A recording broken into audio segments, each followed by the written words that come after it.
Hi hello, कसे आहात सगळे? मजेत ना? आय होप तुम्ही सगळे मस्त आणि मजेतच असाल. तर सर्वांना जय जिजाऊ, जय शिवराय, जय महाराष्ट्र. तर मित्रांनो, आजचा हा प्रवास आहे इतिहास, शौर्य, बलिदान आणि स्वराज्याच्या आठवणींनी भरलेला.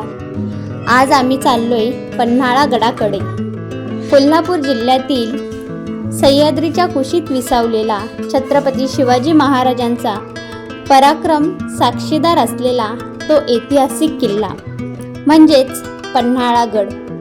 हा फक्त किल्ला नाही मित्रांनो, हा आहे स्वराज्याचा जिवंत इतिहास. तर मस्त अशी सकाळची थंड हवा, डोंगरातून येणारी धुकेदार वाऱ्याची झुळूक आणि पोटात लागलेली भूक. गड चढायच्या आधी म्हटले आपण काहीतरी नाश्ता वगैरे केला पाहिजे, कारण गड चढायला फक्त ताकद नाही तर उत्साह पण लागतो. आणि सर्वात पहिले आठवण येते पन्हाळा गडाकडे जाताना, ती म्हणजे बाजीप्रभू देशपांडे यांची. आणि आता आम्ही गडाजवळ एकदम जवळ असं पोचलो होतो. आणि पोचल्यानंतर तिथे साईडलाच अशी काही स्टॉल आहेत. तर म्हटले आधी आपण नाश्ता करूयात, कारण आपल्याला गडाची पूर्ण माहिती घेण्यासाठी ताकद तर पाहिजेच. मग आम्ही इथे मस्त असं इथे झुणका भाकर होती, कांदा भजी आणि अजून वांग्याचं भरीत वगैरे, थालीपीठ असं काही इथे नाश्ता होता. तर मग आम्ही इथे घेतले होते थालीपीठ आणि मग मस्त असा नाश्ता वगैरे करून घेतला. आणि आता आपण चाललो होतो गडाकडे. जसं वर चढत जातोय तसं आजूबाजूच्या निसर्गाचं सौंदर्य अजून वाढतोय. मित्रांनो, पन्हाळागड हा महाराष्ट्रातील सर्वात मोठ्या विस्ताराचा किल्ला आहे. आम्ही गडात शिरतात सगळ्यात आधी आलो अंधार बावडीकडे. खाली उतरतात जाणवतो थंडावा, शांतता आणि इतिहासाची खोल जाणीव. मित्रांनो, हजारो वर्षापूर्वी या बावडीचं पाणी गडावर राहणाऱ्या मावळ्यांची तहान भागवत होतं. आजही ते पाणी पाहिलं की कळतं आपली पूर्वजांची पाण्याची व्यवस्था किती शहाणी होती ती. अंधार बावडी पाहून मनात एक वेगळाच आदर निर्माण झाला. आणि मग आम्ही वळलो पन्हाळागडाच्या खऱ्या प्रवासाकडे. बावडीपासून पुढे चालत गेल्यावर पायाखाली दगडी वाट, आजूबाजूला उंच तटबंदी आणि इथे सहल वगैरे आलेली. तर इथे बरेचसे मुलं वगैरे पण होते आणि त्यांच्याबरोबर एक मार्गदर्शक होते. मग ते मुलांना सांगत होते कुठे काय आहे काय नाही. चला आपण पण थोडंसं ऐकूयात, मग पुढच्या प्रवासाला सुरुवात करूया. आतमध्ये विहीर आहे, पाण्याचं संरक्षण. आणखी एक दुसरा मजला आतमध्ये चोर दरवाजा, तो सरळ गडाच्या बाहेर पडतो. Emergency door. तर त्या विहिरीचा वापर या गडाचे लोक नाही करत. पलीकडे 2 वाड्या वस्त्या आहेत, त्या लोकांनी या विहिरीचं पाणी ग्रॅव्हिटेशनने आपल्या घरापर्यंत पोहोचवलंय. 24 तास फुकटमध्ये पाणी मिळतं पलीकडच्या लोकांना. तर शिवरायाने आपल्या महाराष्ट्रावरती 30 वर्ष राज्य पाहिलं. 30 वर्षामध्ये त्यांनी जवळजवळ 300 किल्ले ताब्यात घेतले. महाराजांनी गड किल्ले बांधले कमी, जिंकले जादा. महाराजांनी 2च किल्ले पायथ्यापासून बांधले, एक प्रतापगड आणि दुसरा सिंधुदुर्ग. रायगड मोगलांची रायरी जिंकून रायगड केलं. महाराजांना वेळ नव्हता गड किल्ले बांधायला. तो वेळ गेला नव्हता आपल्याच सोयीने. महाराजांना सोयी दुश्मन जादा, त्यांच्या विरुद्ध लढण्यात ऐंशी गेलं. जाधव, सावंत, शिंदे, सिरके, सुरवे, घोरपडे, दैवी, गाडगे, मोरे, अशी काही त्या मार्गदर्शनांनी त्या मुलांना मग तिथे सांगितलं. मग आम्ही पण थोडंसं ऐकून पुढे निघालो. जसे पुढे जातो तसे गडाचे भक्कम असे दरवाजे दिसू लागतात. चला बघूयात आपण पुढे जाऊन. हा पन्हाळागड महाराजांचा फक्त निवास नव्हता, तर स्वराज्याचं रणनीती केंद्र होता. चला आपण पण जाऊयात. आम्ही सगळेच जण होतो आणि मग चाललेलो बघत मस्त. खूप ज्यावेळेस आपण किल्ल्यावर वगैरे येतो, खरंच महाराजांनी किती त्यावेळेस कामगिरी कशी केली असेल ना, आजही आपण बघून थक्कच होतो. खूप छान वाटतं ज्यावेळेस गड किल्ल्यांवरती येतो. आपल्या मुलांसोबत आपण यायला पाहिजे, जेणेकरून मुलांना पण इतिहास कळेल. तर मित्रांनो, पन्हाळा गडाची उभारणी इसवी सन 1178 साली शिलाहार राजा भोज दुसरा याने केली होती. पण या गडाला खरा मान मिळाला तो छत्रपती शिवाजी महाराजांमुळे. इसवी सन 1659 मध्ये महाराजांनी हा गड विजापूरच्या आदिलशहाकडून जिंकला. मित्रांनो, हा गड म्हणजे महाराजांचा राजकीय आणि लष्करी केंद्रबिंदू होता. पन्हाळा गडाची तटबंदी पाहिली की आजही अंगावर शहारे येतात. इतकी मजबूत रचना की शत्रू सहज आत येऊ शकतच नव्हता.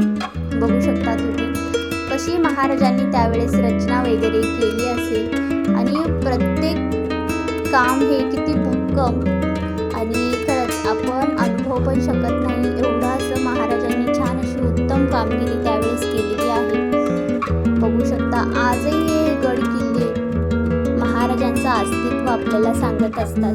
पन्हाळा गडाची तटबंदी पाहिली की आजही अंगावर शहारे येतात. इतकी मजबूत रचना शत्रू सहज आत येऊ शकत नव्हता.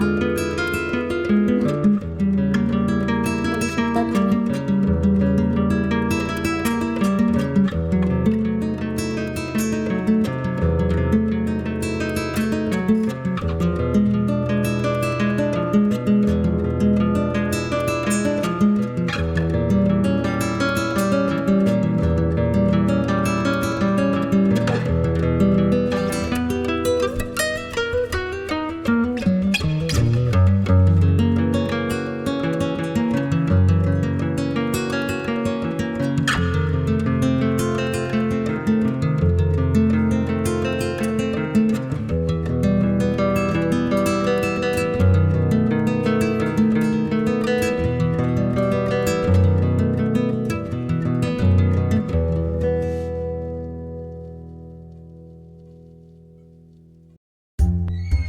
शिवाजी महाराजांनी इथूनच स्वराज्याचा कारभार पाहिला. इथूनच मोठे निर्णय घेतले आणि याच गडावरून तो ऐतिहासिक प्रसंग घडला जो इतिहासात पावनखिंड म्हणून अमर आहे. इतिहासाबरोबरच पन्हाळा गड देतो ते अद्भुत निसर्ग सौंदर्य, हिरवळ, ढग आणि गडावर फिरताना येणारी एक वेगळी शांतता. इथे आल्यानंतर फक्त व्हिडिओ नाही बनत, इथे एक अनुभव मिळतो.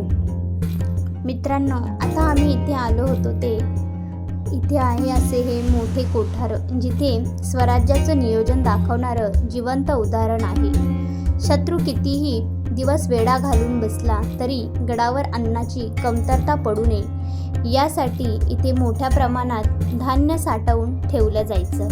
हे कोठार दगडात कोरलेलं, थंड राहणारं आणि सुरक्षित अशा ठिकाणी बांधलेलं आहे.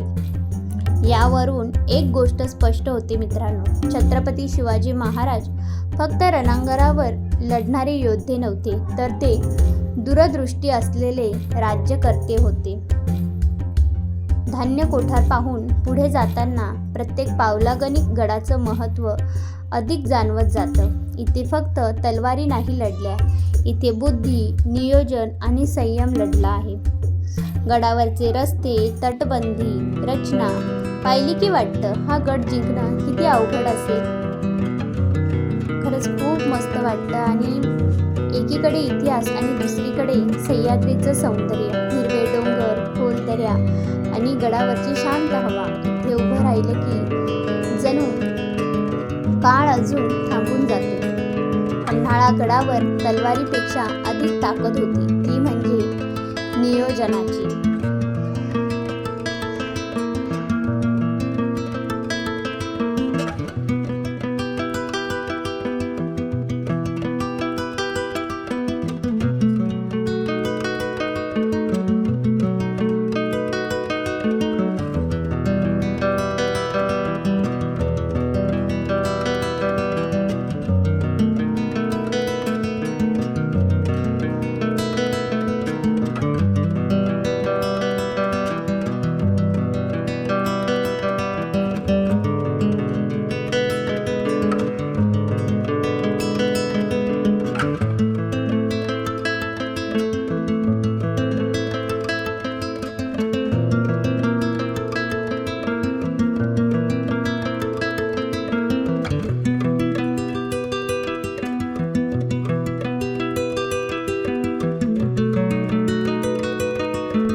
सज्जनाकोटी इथे पोहोचलेलो आहोत. छत्रपती शिवाजी महाराजांचं निवासस्थान म्हणून ओळखली जाणारी जागा.